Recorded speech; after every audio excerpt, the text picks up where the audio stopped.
feature presentation.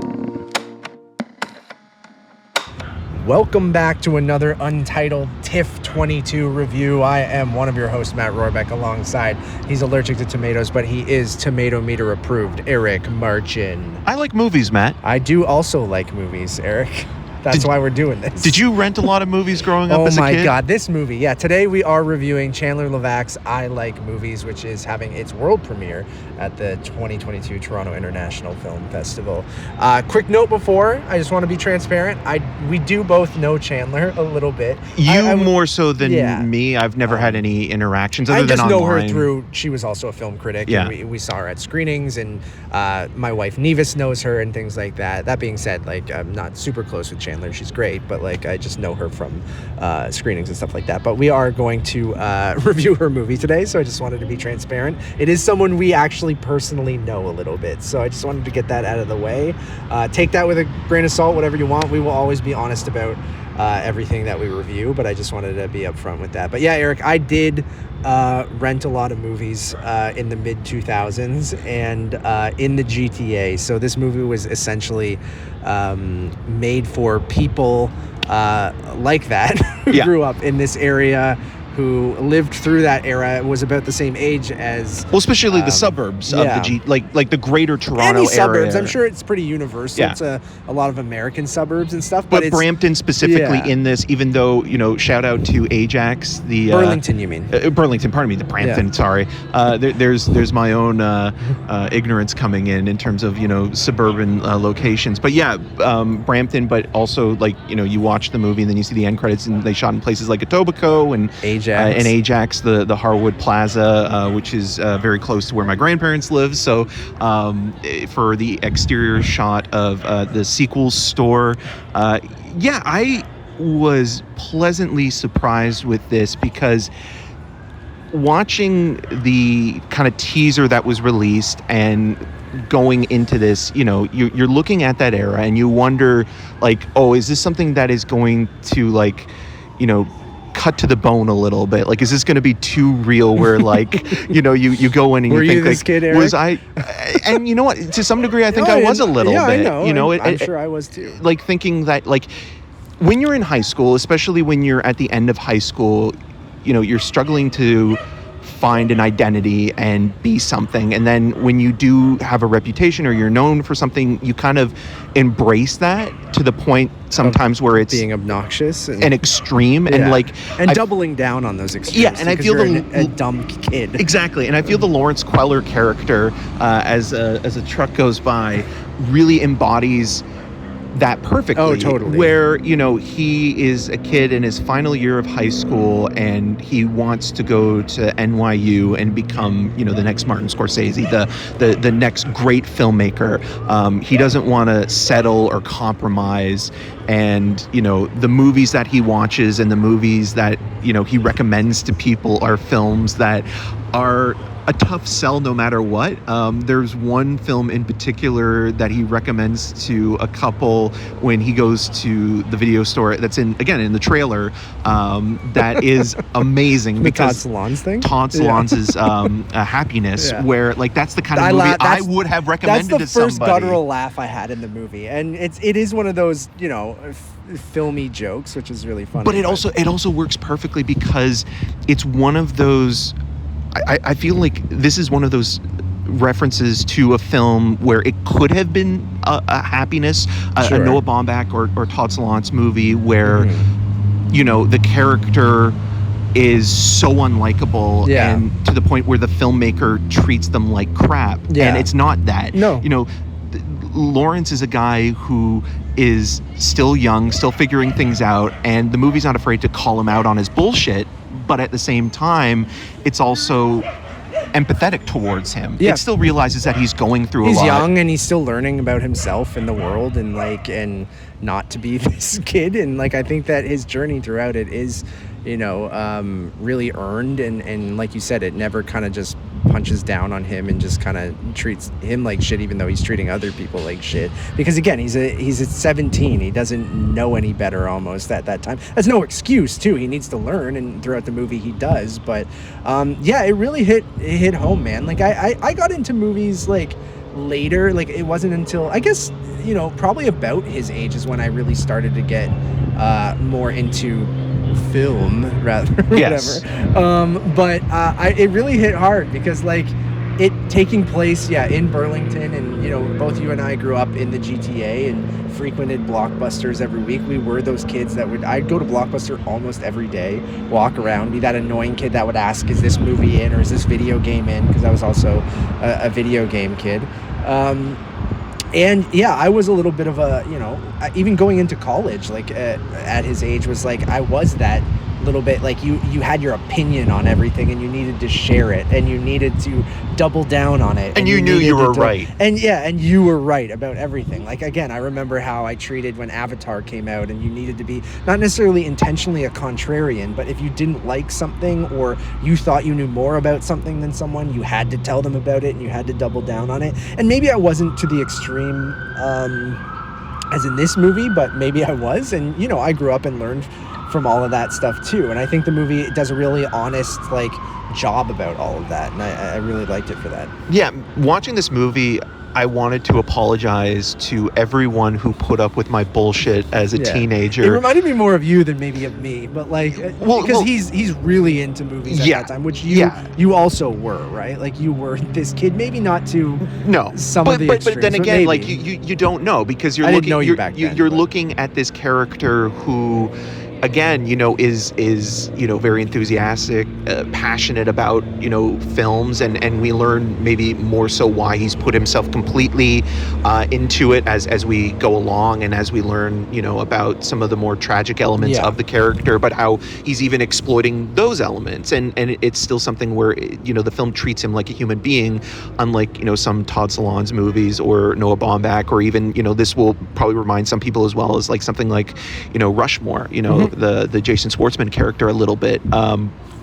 But the whole time, the characters surrounding him and the world that Lawrence, lives in is something. Dogs are really excited about this movie. Yeah, well, I like dogs and I like movies, but I think one of the things that I was really taken aback by that could be overlooked is how transportation plays a huge role in living in a small town. If you don't have your license which and you're dependent, I connected with a lot. Yeah, because like if you don't live in like Toronto or a major city, and you don't have a license, you have to depend suburbs, on friends and family to get you places. And when Lawrence is asking his mom or his best friend or ride around, I hit way too hard. And especially when like you want to go to a video store, and obviously sequels is his main sort of stay when it comes to going to rent stuff. But like even as a kid, like I would have multiple video stores that I would go to, because I would know this Blockbusters has this, but Jumbo Video has this,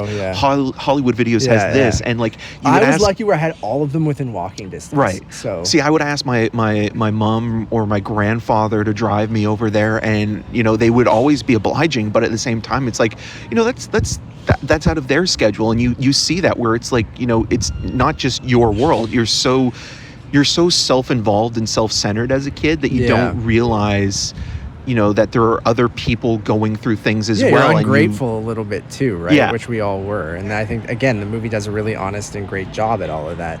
And I have it etched in my brain, dude. Where the Blockbuster was, there was a pizza next door. Where New Books or GNU Books was in Oshawa. That's right where the Blockbuster was that I went. For people who live in that area, you'd know what I'm talking about. Then the Rogers Video was over by the 5 Points Mall. This has nothing to do with this movie, but it brings those memories. Yes, exactly. And I think it is universal to anyone who grew up in that era, going to video stores as a teenager and just obsessing over it and renting. I remember renting Goodfellas and watching it for the first time on DVD and stuff. Because I had this list of movies, because again, I watched a lot of popular movies as a kid and stuff like that, but when I started taking media arts and I started working with my uncle Mark, who's a cinematographer, and he got me really into movies because he loved them, and that's why he became a cameraman, where I just remember having this giant list of stuff that I needed to catch up on, and I would go to Blockbuster, and you get those 7-day rentals because they were the older movies, right? Unless they just came out on DVD or something like that, or even renting VHSs, even, which is little predates this movie because this is in the DVD era. They have some VHS left over, right?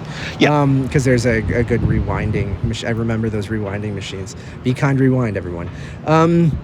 So yeah, man, I just had it's just like a really enjoyable ride. I think when you get into some of the more dramatic moments of the movie, like, I think they all are effective. There's, I forget Alana is the character's name, right? Yes. There's, who's like the store manager of sequels. Yeah. Yeah, which I think I love their relationship, and I know that from like when I worked at Cineplex, your relationship as like a teenager with your managers, but you have like people who are a little bit older and younger all working together, and you kind of look up to them and you want to be them, but at the same time, like, you're still kind of judgmental of them as well, based on where they are in their life, and you kind of think like, oh, I'm not going to be in the same position where you are, you loved working there, but you were like, oh, this is just a temporary thing so I could get free movies or something like that, because that's literally why I wanted the Cineplex job too, right? Like, working at Cineplex. So I related hard with all of that. And then now watching this movie as a 33-year-old, and then you kind of relate both to Alana and what's the main character's name? Lawrence. Sorry,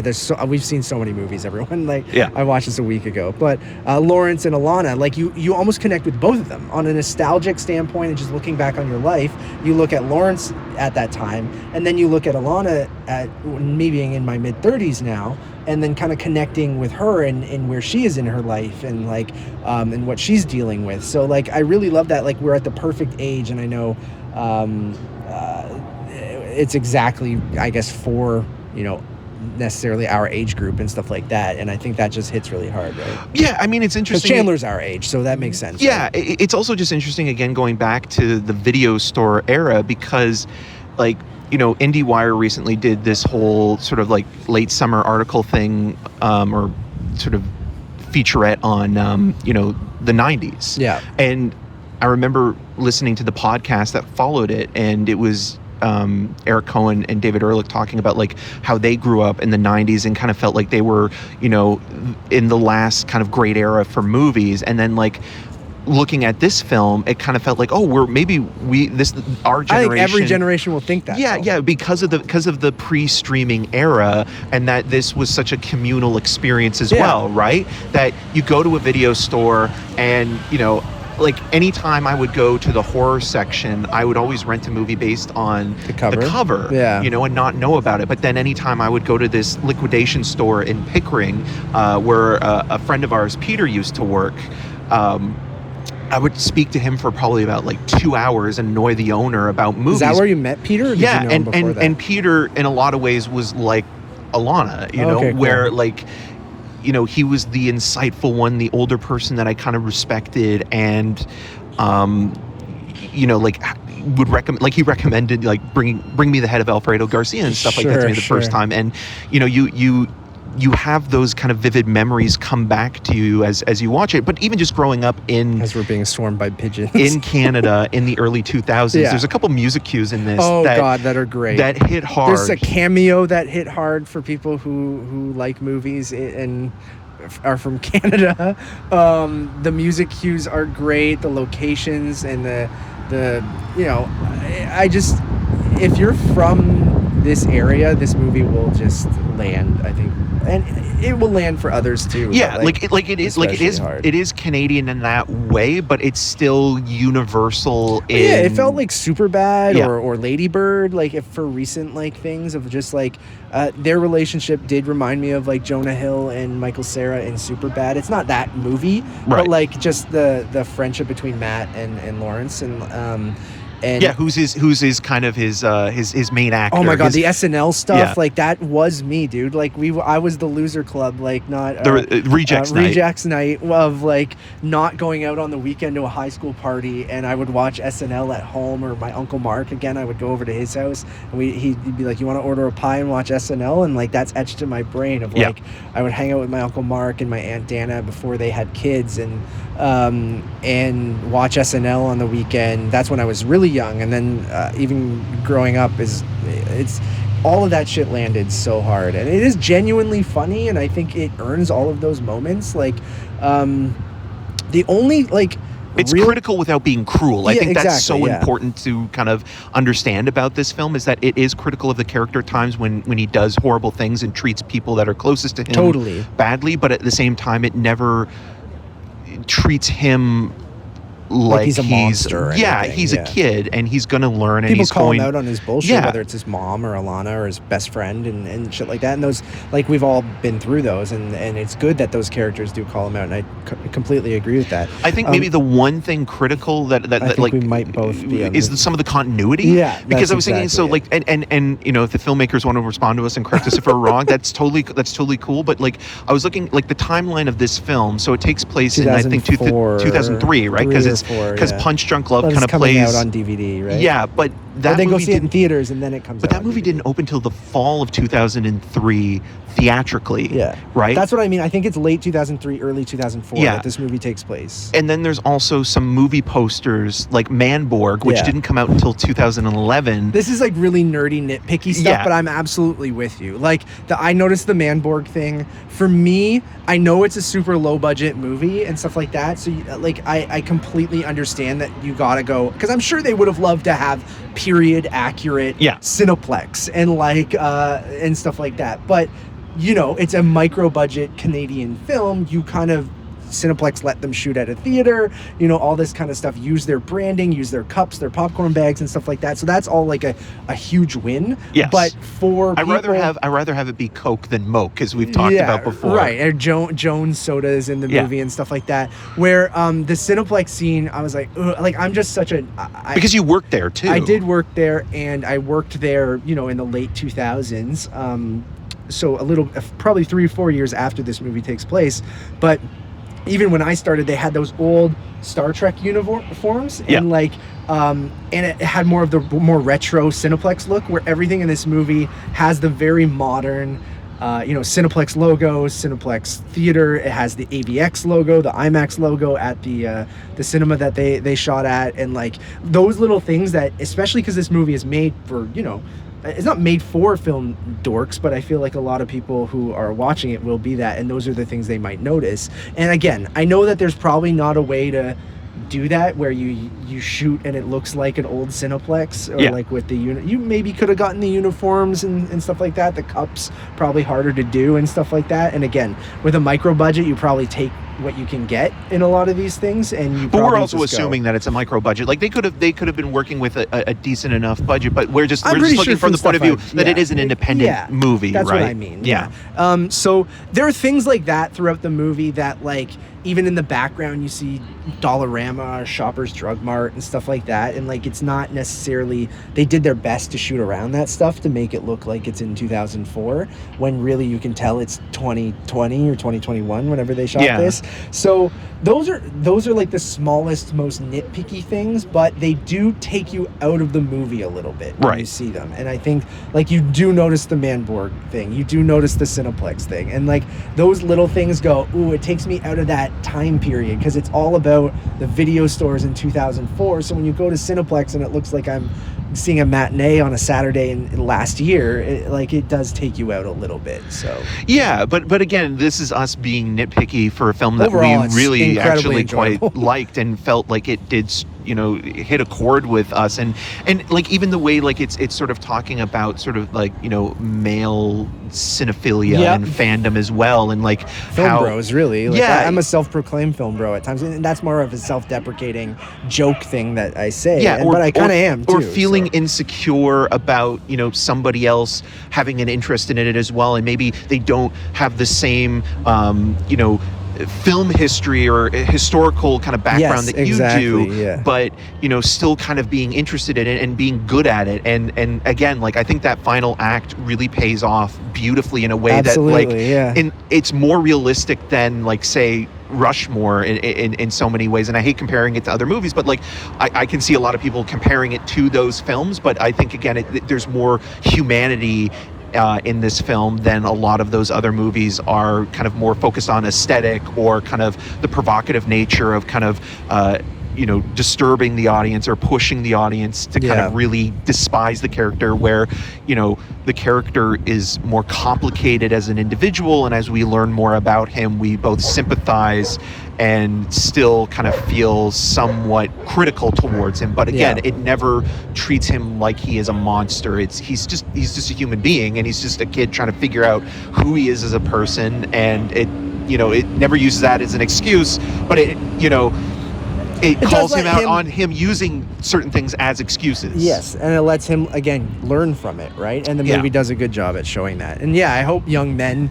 especially who are in film school or, in high school, who really, maybe might check this movie out and see themselves a little bit in it, and then maybe learn from it as well. Because, again, I was that idiot young guy that wouldn't, I was never, I hope, a total asshole to people, but sometimes you do double and triple down on things, and it makes you a bit of a prick back then. So I've hopefully grown up as well, and I've eased on, even being film critics is you have to have an opinion, and you have to stay true to your opinion, but also just again, it's something, but your opinion is not the be all end all. It's something I talked about on that Comic Boys podcast I did with Khalil, and a film criticism, and I'm you just don't be an asshole, and even when you're that young, don't be an asshole. Luckily, you'll see in the movie how the character deals with it, but I think that's the biggest thing is it's great to love movies, but be inclusive and also just listen to people, right? I think that's a big takeaway. It's listen to your mom, listen to your friends, listen to your a part of loving films or having that experience is watching other perspectives, right? Exactly. And this movie kind of examines that in a way that it doesn't feel didactic. It's just kind of matter of fact, and it's a part of the character's journey to kind of ultimately grow as a person. And I'm actually kind of curious. I think it would be interesting to follow this character again. In college, maybe even just 5-10 years afterwards, that's and cool. see where Make he it is. a before thing. Chandler, do it. I think that could be cool. Or other people in this movie too, and see where they're at. And where Matt and Alana and stuff like that are at. I think each character has a solid arc as well, the B characters and side characters and stuff like that too. I just had a really good time. Those needle drops are great. The comedy is genuinely really funny, and again, the time period and the location I think just really hits home for us. So I really liked it. There's a couple of covers that you'll see throughout that you'll be I remember seeing that movie and store, never renting it at all. There's an amazing David Caruso joke that I couldn't stop laughing at. It's just one of those movies where again, we complain about the continuity, but it does get the films that you would kind of see that were ubiquitous for that period is so well down, where it's okay, I'd say everything in the video store they absolutely nail, right? The look of it, all of that stuff they absolutely crush. It's just when you get out of there and you have to shoot in the real world a little bit, there's more, although the Manborg poster is in the video store, so maybe they just really like Manborg. I don't know. I guess, and I mean even some of the movies where they have we don't know if this is in our universe. This could be a universe where Manborg came out in 2000. That's true. But the employees sort of picks, which I kind of liked as well, when you see Don McKellar's Last Night being put there. I like stuff like that where it feels okay, you want to have some of the movies that you really loved kind of represented in your own films. I remember and a shout out. That's exactly it, man. I thought it was great. One of my favorite things that I've watched so far. I think really solid little Canadian movie, and can't wait to see what Chandler does next. Really excited. I'm gonna give it a 4 out of 5. I really liked it. I'm also gonna give it a 4 out of 5. Heck thank you all for listening or watching. We really do appreciate it. You guys can check out all of our TIFF reviews right here on Untitled Movie Reviews, either on podcast services or on YouTube. YouTube won't have a video version, but they are available on there in a pseudo still image video version kind of thing. Check out our Pinocchio review. We do have reviews out for Pinocchio, Barbarian, What else did we review the other day? Cobra Kai season 5. Season 5. There's tons of stuff on the channels right now. So your best bet, one-stop shop over on Letterboxd, which is Untitled_movies. They should create a Letterboxd for him as well. For Lawrence Qualley? Yeah, I would love that. Oh man, if that movie, when that movie's actually coming out theatrically, because I think Chandler was on like a podcast for Letterboxd. Oh yeah, she was. She did the Letterboxd podcast recently. Anyways, rest of my work, UntitledMoviePodcast.com. I'm also Family Feud Canada starts on Monday, September the 12th, 7:30 p.m. Monday through Thursday. I was a writer on this season, so go check that out as well. Follow me on all the social medias at Matt Rohrbeck.